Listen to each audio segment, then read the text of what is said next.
नमस्कार, मी प्रशांत सागवेकर. साम संजीवनी या कार्यक्रमात तुम्हा सगळ्यांचं पुन्हा एकदा मनापासून स्वागत. आज आपण चर्चा करणार आहोत पीसीओडी, आयव्हीएफ आणि आयुर्वेद या विषयावर. आणि मार्गदर्शन करण्यासाठी आज आपल्या सोबत आहेत स्त्रीरोग तज्ञ वैद्य विनेश चंद्रकांत नगरे. आपण त्यांचं स्वागत करूया. सर, कार्यक्रमात मनापासून स्वागत. कार्यक्रमाला सुरुवात करायची आहे, मात्र त्याआधी आपण सरांची थोडक्यात ओळख करून घेऊया. वैद्य विनेश चंद्रकांत नगरे हे स्त्रीरोग तज्ञ असून आयुर्वेदातील MS स्त्रीरोग ही पदव्युत्तर पदवी त्यांनी पुण्यातल्या सुप्रसिद्ध अशा टिळक आयुर्वेद महाविद्यालयातून घेतलेली आहे. गेली 22 वर्ष ते पुण्यामध्ये आणि मुंबईमध्ये रुग्णांना सेवा प्रदान करत आहेत. स्त्रियांमधले विविध शस्त्रक्रियांमध्ये ते पारंगत आहेत. तसंच या शस्त्रक्रिया टाळण्यासाठी उपयुक्त अशा विविध आयुर्वेद उपचारांबाबत ते सतत संशोधन करत असतात. स्त्रियांमधील वंध्यत्वाबरोबरच पुरुषांमधील वंध्यत्वाच्या विविध कारणांचा वेध घेऊन त्याबद्दल ते सतत संशोधन करत असतात.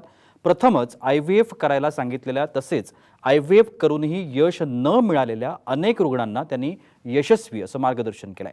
फक्त भारतातीलच नाही तर परदेशातीलही अनेक रुग्णांना त्यांनी उपचाराबाबत मार्गदर्शन केलेलं आहे.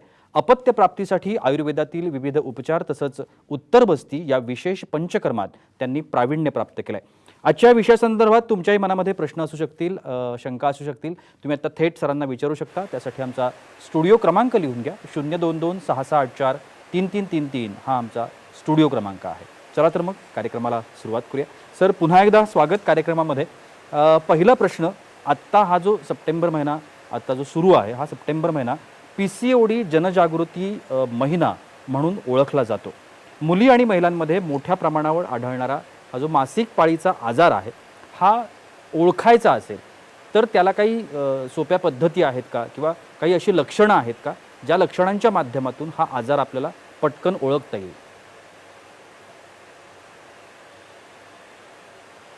नक्कीच प्रशांत, कसं आहे, PCOD हा आजार आता मुलींमध्ये किंवा महिलांमध्ये खूप कॉमन झालेला आहे.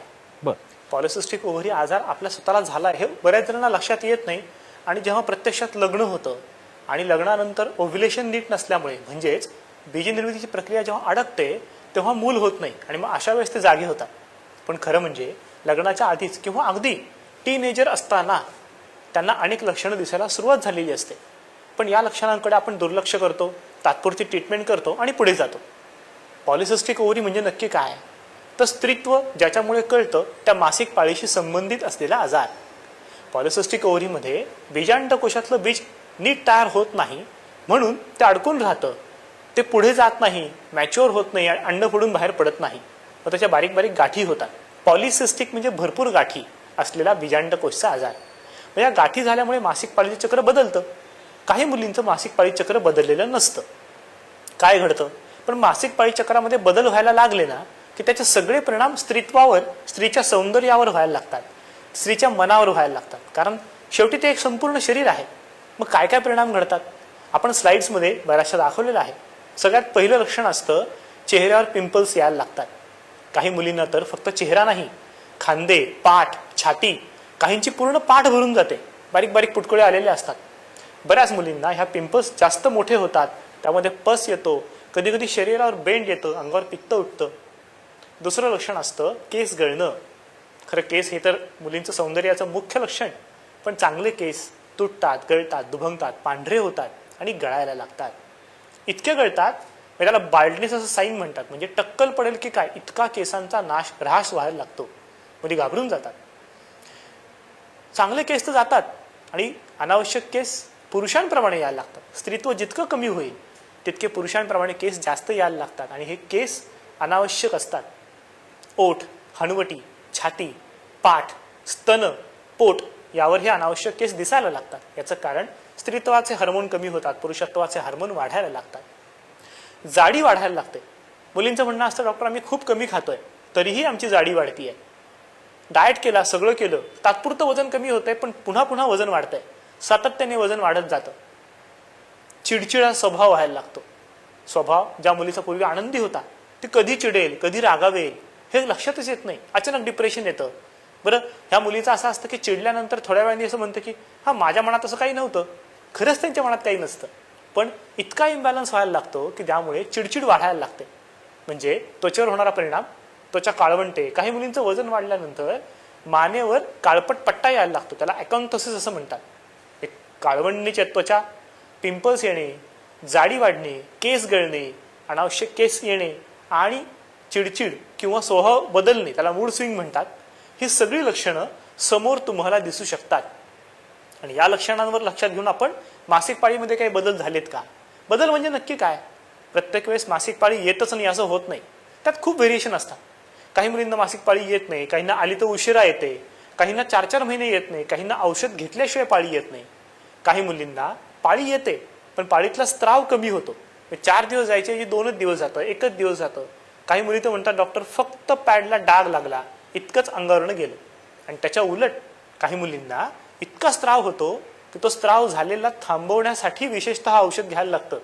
मी तर अशाही मुली पाहिल्यात ज्यांनी 8-8 वर्ष असं औषध घेतलं आणि कंटाळून बंद केलंय. वर्षभर स्त्राव चालू आहे, रोज पॅड घेत आहेत, पण ते औषध खाणार नाही म्हणतात. मग अशा वेळेस या मुलींची ट्रीटमेंट खूप विचारपूर्वक करायला लागते. पॉलिसिस्टिकची ओव्हरीची ही लक्षणं तुम्ही जर लक्षात घेतलीत तर तुम्हाला लवकर त्याची ट्रीटमेंट करणं शक्य. याचं कारण आपण नेहमी म्हणतो लवकर निघा, सावकाश जा. याचं कारण जितका लवकर तुम्हाला कळेल की पॉलिसिस्टिक ओव्हरी आहे तितक्या लवकर तुम्ही सुरुवात करू शकता. प्रत्येक वेळेस औषध घ्यायला लागतं असं नाही. परंतु पॉलिसिस्टिक ओव्हरी कशामुळे होते? सगळ्यात पहिलं आहे आळस.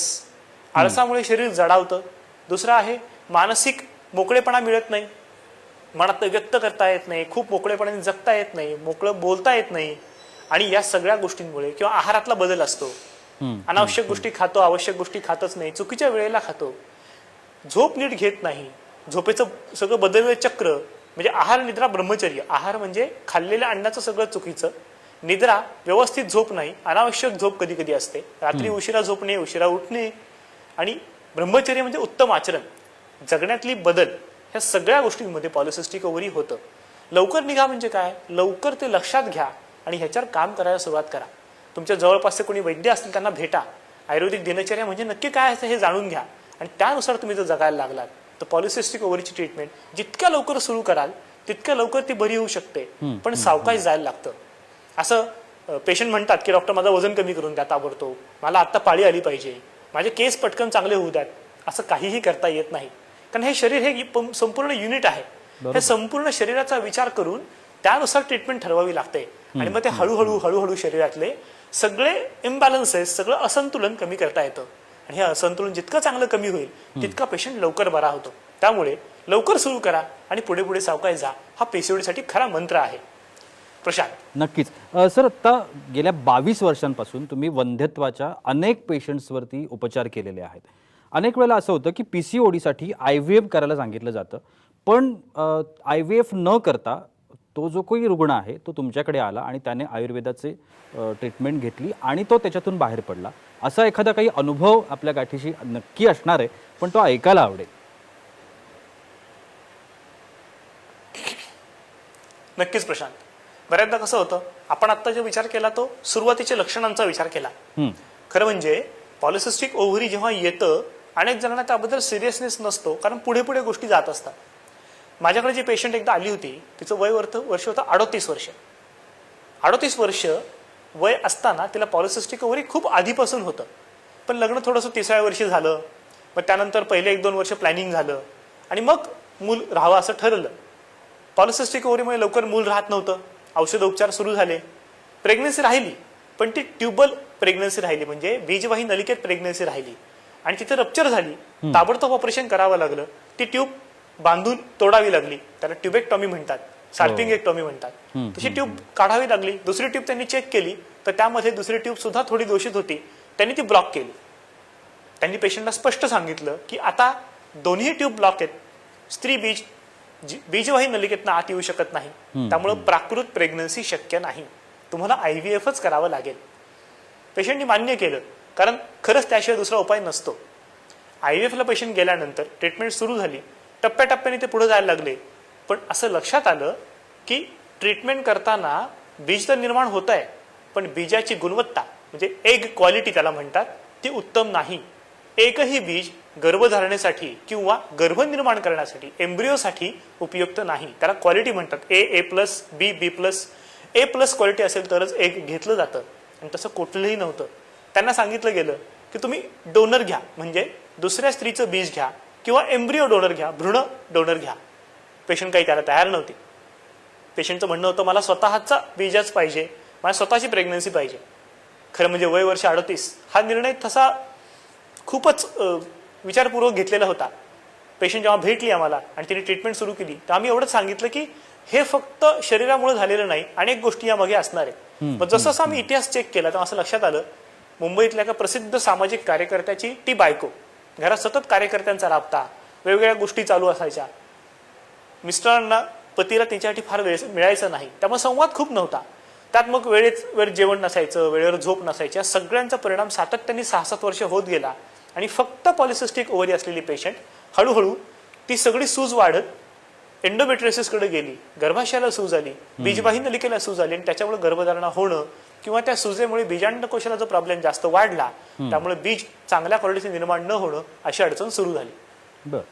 त्या रुग्णाला आम्ही सर्व काउन्सिलिंग केल्यानंतर सांगितलं की तुमचे पती सामाजिक कार्यकर्ते आहेत, हे खरं तुम्हाला चांगलं आहे, ते सगळ्यांचा विचार करतात, तुमचाही करत असतील, तुम्ही त्यांच्याशी बोला आणि तुमचं शेड्यूल नीट करा.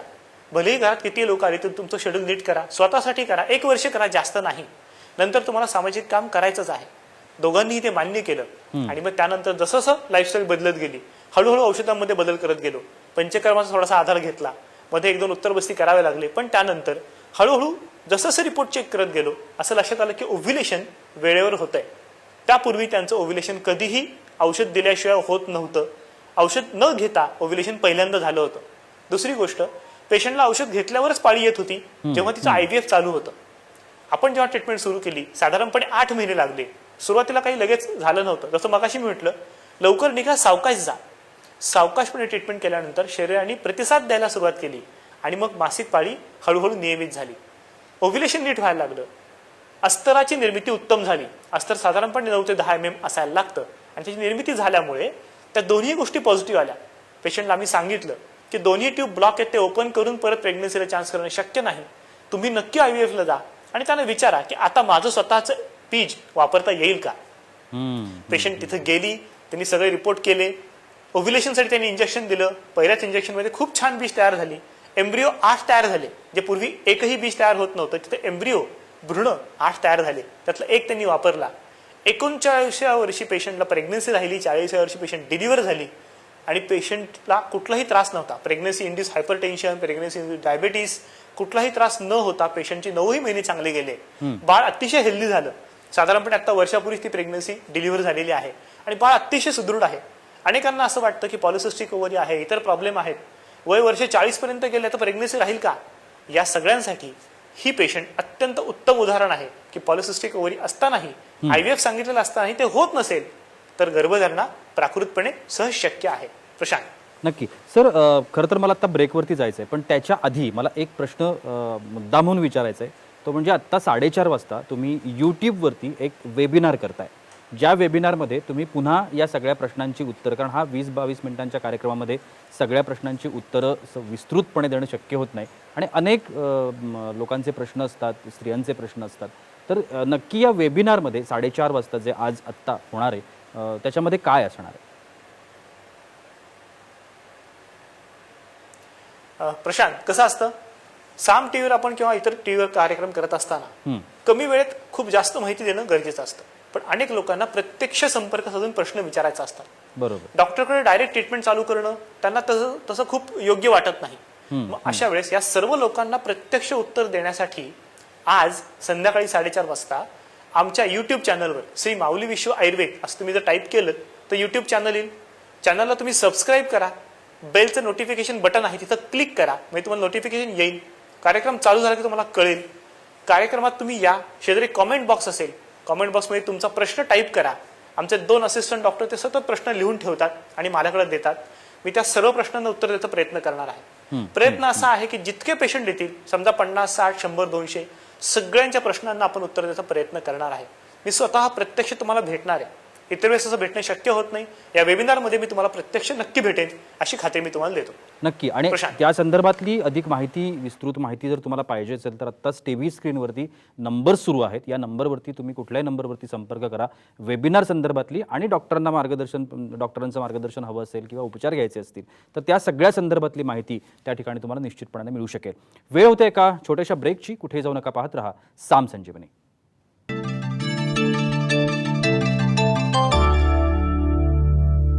विश्रांतीनंतर साम संजीवनी या कार्यक्रमात तुम्हा सगळ्यांचं पुन्हा एकदा स्वागत. पीसीओडी, IVF आणि आयुर्वेद या विषयावरती आपण चर्चा करतोय आणि वैद्य विनेश चंद्रकांत नगरे आपल्याला मार्गदर्शन करतायत. सर, पुन्हा एक वेगळा प्रश्न की पीसीओडीच्या महिलांमध्ये वारंवार गर्भपाताचा इतिहास आपण पाहतो. आता या गोष्टी करता आयुर्वेदच्या माध्यमातून, म्हणजे आयुर्वेद जी ही पॅथी आहे त्या माध्यमातून ही पॅथी कशा पद्धतीचा विचार करते आणि या संदर्भातली एखादी, जसं तुम्ही आत्ता मागाशी एक केस सांगितली, या संदर्भातली एखादी यशस्वी केस तुम्ही हँडल केली असेल तर त्याबाबत काही सांगता येईल का? नक्कीच प्रशांत. पॉलिसिस्टिक ओव्हरीमध्ये रिपीटेड अबॉर्शन किंवा वारंवार गर्भपात होणं असं अनेक पेशंटमध्ये लक्षण सापडतं. याचं मुख्य कारण असं असतं की बीजांडकोशात बीज तयार होताना त्याच्या अनुषंगाने गर्भाशयात अस्तर निर्माण होत असतं 2 टप्प्यांमध्ये. एक असतं नांगरणी, म्हणजे प्रॉलिफरेटिव्ह फेज तयार होते, ओव्युलेशन होतं आणि हे झालं रे झालं की कळतं गर्भाशयाला आता पुढची फेज आवश्यक आहे. थोडक्यात जमिनीची मशागत होते, त्याला सिक्रेटरी फेज म्हणतात. त्यातही 2 टप्पे असतात, अर्ली सिक्रेटरी, लेट सिक्रेटरी. याचं कारण जर बीज रुजायला आलं तर early secretory phase late secretory मध्ये कन्वर्ट होते. आता हे अस्तर चांगलं तयार होणं हे बीजावर अवलंबून असतं. बरोबर. पॉलिसिस्टिक ओव्हरीमध्ये सातत्याने जर बीज निर्मिती व्यवस्थित वेळेवर झाली नाही तर अस्तराची निर्मिती सातत्याने खंडित होत राहते आणि याच्यामुळे प्रत्यक्षात जेव्हा औषध देऊन किंवा इंजेक्शन देऊन ओव्युलेशन घडवलं जातं तेव्हा बीज रुजण्यासाठी जेव्हा येतं अस्तर तयार नसतं आणि त्यामुळे वारंवार गर्भपात होतो, शरीर तयार नसतं. आयुर्वेदचं म्हणणं असं आहे की गर्भधारणा कशी होते? ऋतुक्षेत्रांबू बीजानाम सामग्र्यात अंकुरो यथा. ऋतू म्हणजे शरीरात होणारे तापमानाचे बदल, क्षेत्र म्हणजे त्यावरता योनी, योनी भाग, गर्भाशय मुख, गर्भाशय, बीजवाही नलिका आणि बीजांडकोश हे सगळे एकत्र, कारण सगळ्यांचा रक्तप्रवाह, सगळ्यांचं काम एका दिशेला चाललेलं आहे. अंबू म्हणजे जलीय धातू, रस म्हणजे पाणी, रक्त, हे दोन्हीही जलीय धातू उत्तम रीतीने तिथपर्यंत पोहोचले पाहिजेत.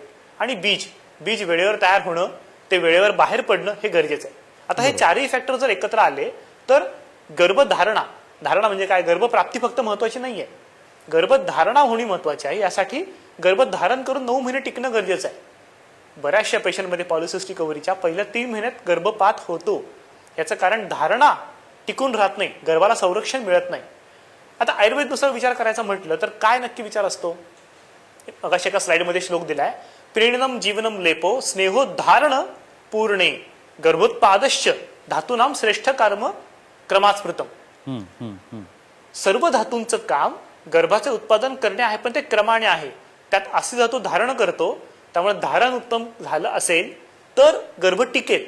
मग ह्या धातूंची चिकित्सा जर केली, म्हणजे बीजावर थेट नाही, एंडोमेट्रियमवर थेट नाही, त्याला औषध द्यायचंच नाही. औषध द्यायचं शरीराला, धातूंना क्रमाक्रमाने उत्तम करत गेलं की ते टिकतं. तशा प्रकारची एक पेशंट माझ्याकडे आली होती. तिला आत्ता साधारणपणे 4 अबॉर्शन होऊन गेले होते, वय वर्ष 29. 4 अबॉर्शन झाल्यानंतर तिने 5वा ट्राय करायला थांबली, म्हटली नको. ट्रीटमेंट सुरू झाली आणि तिचं म्हणणं होतं की मला लवकर प्रेग्नन्सी हवी आहे. मी त्यांना स्पष्ट सांगितलं, आयुर्वेदानुसार जे सांगितलंय की धारणा हे अस्थि धातूचं काम आहे, गर्भाचं उत्पादन करणे शुक्राचं काम आहे. किमान 7 महिने तुम्हाला थांबावं लागेल, नाही तर नाही 5 महिने तरी आपण अस्थि धातूपर्यंत जाऊ, त्याला बलवान करू आणि धारण करण्याची क्षमता निर्माण करू. पेशंट तयार झाली. पहिले 4ही महिने गर्भधारणा न होईल असं त्यांनी सगळे उपाय केले, बाकीच्या ट्रीटमेंट सगळ्या पूर्ण केल्या आणि साधारणपणे 7व्या महिन्यात गर्भधारणा झाली.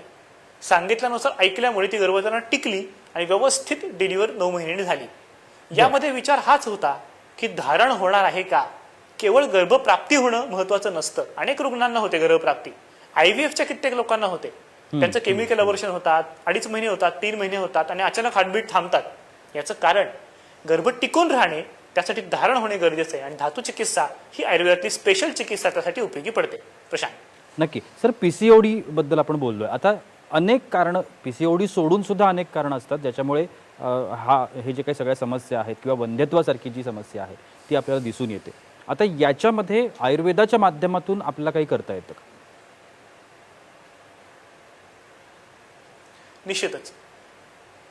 पॉलिसिस्टिक ओव्हरी असताना बऱ्याच वेळा इतरही काही गोष्टी घडामोडी शरीरात होत असतात. अशा वेळेस इतरही व्याधी निर्माण होतात. गर्भाशय संबंधी आहे, ट्यूब संबंधी आहे, वजाना संबंधी आहे. काही पेशंटला इन्फेक्शन्स होतात, सर्व्हिक्स पाशी जे गर्भाशय मुखापाशी इन्फेक्शन होतात. त्यामुळे शुक्राणूंची एंट्री तिथंच मारली जाते आणि तो शुक्राणू बीजांडापर्यंत जात नाही.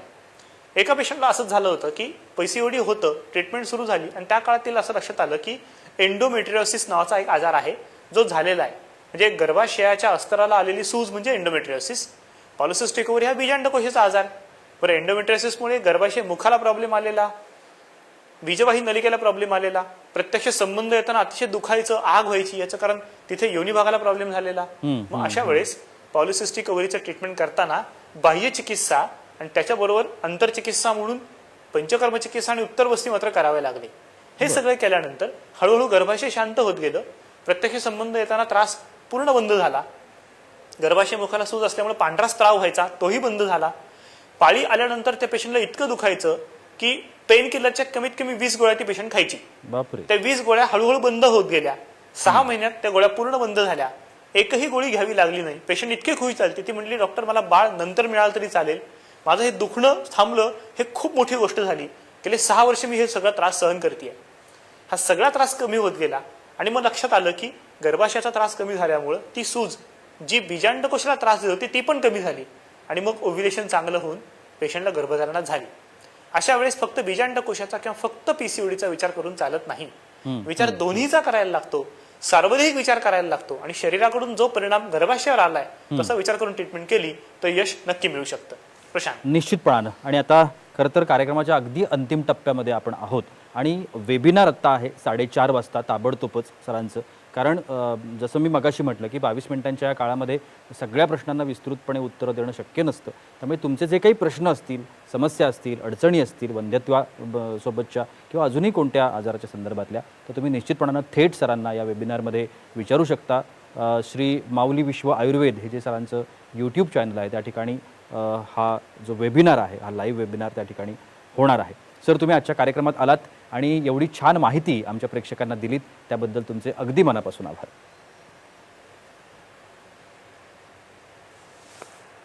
आणि याबरोबरच वेळ होते इथेच थांबण्याची. कुठेही जाऊ नका, पाहत रहा साम टीव्ही.